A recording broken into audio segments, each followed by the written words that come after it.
ગુજરાત સરકારના જણાવ્યા મુજબ દરેક જીએમએસ મેડિકલ કોલેજમાં પોસ્ટમોર્ટમ શરૂ કરનાર માટે ઇન્સ્ટ્રક્શન આપેલા છે. આપણે ગોત્રી મેડિકલ કોલેજમાં ડેડિકેટેડ પોસ્ટમોર્ટમનો રૂમ હતું એઝ પર એનએમસી રિક્વાયરમેન્ટ. ત્યાં હવે ટૂંક સમયમાં જ આપણે એઝ અર્લી એઝ પોસિબલ આ પોસ્ટમોર્ટમની સર્વિસીસ ચાલુ કરીશું. એના માટેની બધી infrastructure facilities, work power facilities, man power facilities અને જે લીગલ ડોક્યુમેન્ટ્સ છે એની બધી કાર્યવાહી ચાલી રહી છે અને ખૂબ જલ્દીથી આ કાર્યવાહી બધી પૂરી થશે અને આપણે આ પોસ્ટમોર્ટમની સેવાઓ કાર્યરત કરવા માટે બંધાયેલા છીએ અને આપણે આને એઝ અર્લી એઝ પોસિબલ શરૂ કરી દઈશું.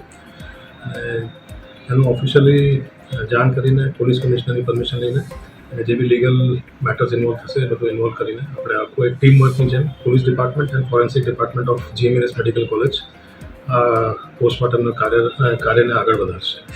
કઈ જગ્યા પર હશે હોસ્પિટલની બાજુમાં ઓક્સિજન પ્લાન્ટ છે. ઓક્સિજન પ્લાન્ટની બાજુમાં પોસ્ટમોર્ટમ રૂમ પહેલેથી બનેલું છે. ત્યાં આપણે આ પોસ્ટમોર્ટમની બધી ફેસિલિટીઝ ત્યાં ઊભી કરવામાં આવી છે.